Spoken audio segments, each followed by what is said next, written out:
won 2 World Series in LA, All-Star games, played everywhere. I didn't even realize, I knew you were fast, but I didn't realize you had stolen 400. Boy, the game has changed. Nobody's going to steal 444 bats anymore. But you know what? I think you deserve credit for you obviously had the throwing yips for a year there, and you were able to get. Actually, 2 months.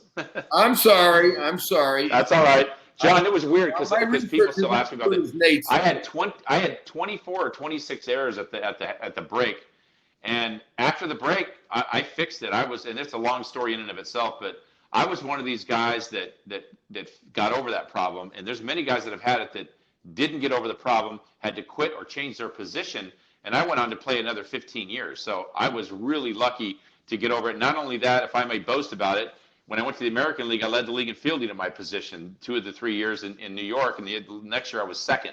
So I don't get hearing anything about that, but you know, it's okay.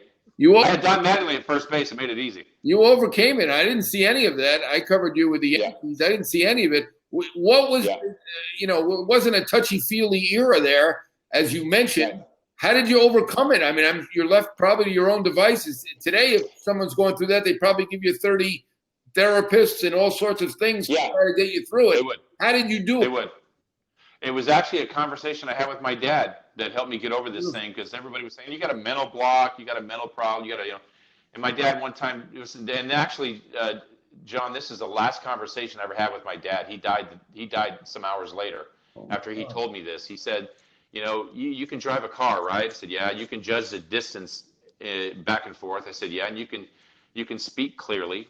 Yeah. He said, well, you don't have a mental block.